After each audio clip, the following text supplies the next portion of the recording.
పరిపాలన చాలా బాగుందండి. పేదోళ్ళు అందరూ బాగుపడ్డాం జగన్ గారు వచ్చాక. ఏదైతే ఉందో మామూలుగా ఓన్లీ పథకాలతో జనాలు సోమరపోతులు చేస్తున్నాడు పవన్ కళ్యాణ్ అంటాడు. లేదంటే అటు దొంగన కొడుకాడు అటు చేయటం కాదు, అన్ని జంగేడు కదా ఇప్పుడు చంద్రబాబు నాయుడుకి పార్టీ ఆడ వల్ల అవ్వదు. జగన్ గారు ఉంటేనే ప్రజలు బాగుపడతారు, లేకపోతే మాత్రం జగన్ గారు కానీ ఎక్కడ కూడా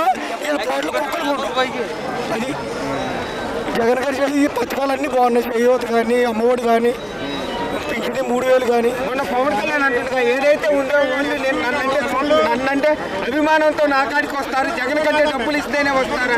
అది నిజమేనది. నీకు తెలుసా రాజోలో టికెట్ వచ్చింది, జగన్ దగ్గరికి వెళ్ళిపోయాడు. ఇప్పుడు ఆ టికెట్ కూడా ఎక్కడ కూడా తెలియదు. ఏదైతే ఉందో మన చంద్రబాబు నాయుడు అంటుండగా 3 రాజధానులు అంటే ఉండమోపించాడు, కానీ ఒక రాజధాని కూడా ముఖ్యమంత్రి మనకు అవసరమా అని. 14 సంవత్సరాలు కేజీ బియ్యం లోపలికి ఇచ్చాడు. 4 సంవత్సరాలు అయింది, బియ్యం ఉపయోగించుకోలేదు, ఉత్తరం ఇచ్చాడు. కరోనా వచ్చిన జనం మానలేదు తప్పిస్తాం. చంద్రబాబు నాయుడు మన దోషి కాదు. చంద్రబాబు నాయుడు చంద్రబాబు బతికినప్పుడు ఛానల్ జగన్ గారు ఆయన కూడా అంటుండగా సంవత్సరానికి 3 సిలిండర్లు ఇస్తారు, ఎంతమంది కొంచెం అంతమంది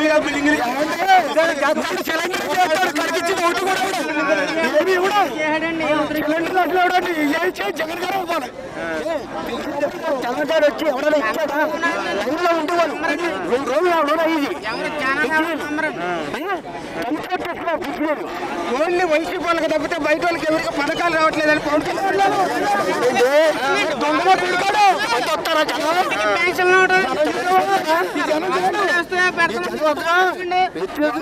అంటే వైసీపీ కార్యకర్తలు అంటారు. నిజమేనది.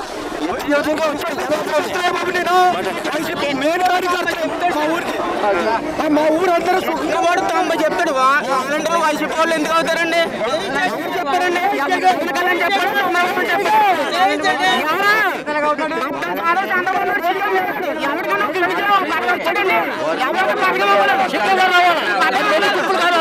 చంద్రబాబు నాయుడు పవన్ కళ్యాణ్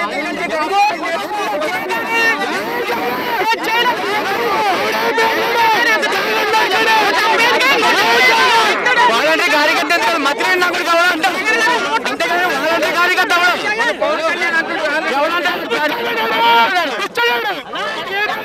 మళ్ళీ కాకినాడలో పోటీ చేస్తున్నారు ఈసారి.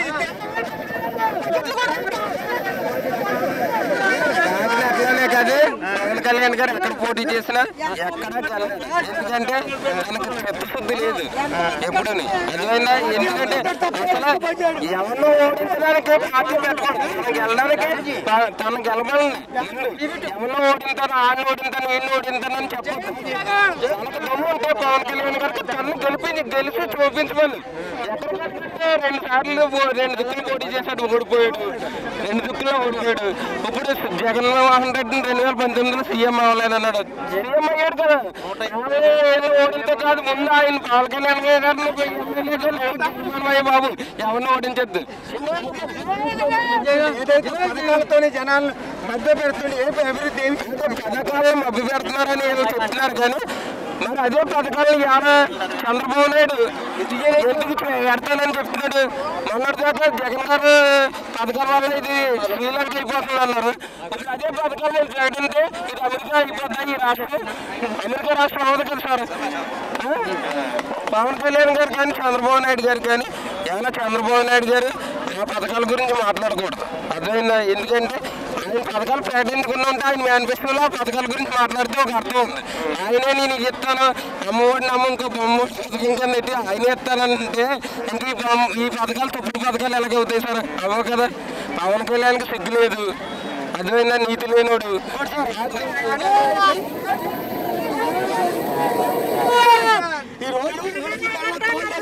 జగన్ గారు ప్రభుత్వాన్ని ఈ రోజు 10 ఆడబడుతున్న మళ్ళీ చైర్లు ఉన్నాయి చూడు.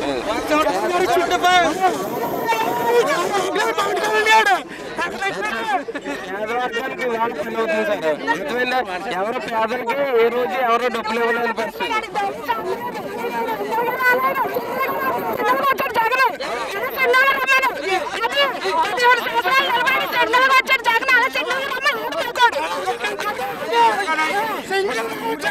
ముందు ఒక రాజు చెప్తాడు చేతకాడు ఏదైనా కరెక్ట్గా చేస్తాడు. మాటలు చెప్పి నిలబెట్టుకుంటా మాట్లాడిన పాదముఖాన్ని మాట్లాడుతానండి అండి. అదేవిధంగా చూస్తే మన చంద్రబాబు నాయుడు కూడా సంవత్సరానికి 3 సిలిండర్లు ఆడవాళ్ళు సంవత్సరానికి 3 సిలిండర్లు ఇస్తానంటుండే. ఎంతమంది పిల్లలు అన్ని మాటలు చెప్తే నిలబెట్టినాడు జగనన్న. అది ఈ రోజు అన్న మాటలు నిలబెట్టాను. ముందు గతంలో ప్రభుత్వం నిలబెట్టాడు. అయ్యి అన్న మాటలు నిలబెట్టాడా నిలబెట్టలేదు. మరి అదేవిధంగా నిలబెట్టినాడు మగాడు ఆడే జగనన్న. పవన్ కళ్యాణ్ అంటుండగా ఏదైతే పథకం ఇచ్చి జనాలు 10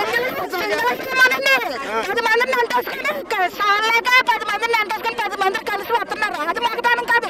సింగిల్ గా వచ్చాడు ఆది మగాడు జగన్.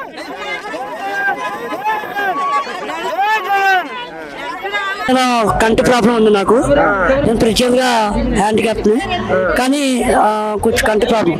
కానీ నెలకి ఈరోజు 3,000 రూపాయలు పెన్షన్ ఇవ్వడమే కాకుండా నాకు తూర్పుగోదావరి జిల్లాకి జాయింట్ సెక్రటరీగా జగన్ ఎంపిక చేయడం జరిగిందన్న. అయితే ఈరోజు నేను ఎలా ఉన్నాను కేవలం అది శ్రీ వైఎస్ జగన్మోహన్ రెడ్డి గారు జగన్ అన్న కేవలం కారణం. మళ్ళీ 2024లో ఖచ్చితంగా జగన్మోహన్ రెడ్డి గారు 175 స్థానాలకు జగన్ సీఎం అవ్వాలని కోరుకున్నాను. ఈ రోజు చంద్రబాబు నాయుడు ఇద్దరు కలిసి జగన్మోహన్ రెడ్డి అసలు ఏపీ నుంచి వెళ్ళగొడతామంటుంది కదా అన్న. ఏపీ నుంచి వెళ్ళగొడతాం కాదన్నా, ఒక్క నిమిషం. ఏపీ నుంచి వెళ్ళగొడతాం కాదు. తమ్ము చంద్రబాబు నాయుడు గారు కానీ చంద్రబాబు నాయుడు గారికి కానీ తన కుమారుడు లోకేష్ గారికి కానీ లేదా పవన్ గారికి కానీ దమ్ము ధైర్యం చెత్తా ఉంటే ఎలక్షన్కు ముందే ప్రజలతో మమేకమని చూద్దాం. ఈ రోజు ఒక్కటేంటంటే జగన్మోహన్ రెడ్డి గారు నిత్యం ప్రజల కోసం పోరాడుతున్నాడు. ఈ రోజు జగన్ అన్న అంటే ఈ రోజు ఏపీ వ్యాప్తంగా ఈ రోజు ఎందుకు కాకినాడ తరలి వచ్చింది ఒక చెప్పమనండి. ఈ రోజు ఎందుకంటే ఒక వికలాంగుని నేను ఎందుకు వచ్చాను కారణం ఒకవేళ నాకు అవకాశం ఇస్తే వైసీపీ వాళ్ళకి తప్పితే బయట వాళ్ళకి ఎవరికి పథకాలు రావట్లేదని పవన్ కళ్యాణ్ అంటుండే. ఎందుకు రావట్లేదన్నా? పిక్కవాళ్ళ మండలం రంగాపురంలో చూస్తే ఇంచుమించు 342 మందికి పథకాలు ఇవ్వడమే కాకుండా అక్షరాల 13 మందికి గ్రామ వాలంటీర్లు ఇవ్వలేదా? తర్వాత సిపిఎం వాలంటీర్లు అంటే ఓన్లీ వైసీపీ కార్యకర్తలు అంటారు పవన్ కళ్యాణ్. అది నిజమైన కార్యకర్తలాగా పనిచేస్తారు లేదన్నా. లేదు టీడీపీ కార్యకర్తలకు కూడా సంక్షేమ పథకాలు ఇంచుమించు ఏదైతే 95 పథకాలు ఉన్నాయో అంటే మేనిఫెస్టోలో పెట్టిన 9 ఈ పథకాలన్నీ కూడా జగన్మోహన్ రెడ్డి గారు ఒక బైబిల్గా ఒక పురాణంగా ఒక భగవద్గీతంగా భావిస్తుంటే ఇప్పుడు వచ్చినటువంటి ఈ ప్యాకేజీ స్టార్ వచ్చి ఈరోజు జగన్ అన్నను ఈరోజు అది ఇది అంటుంటే మేము ఊరుకుంటామా? అంతే.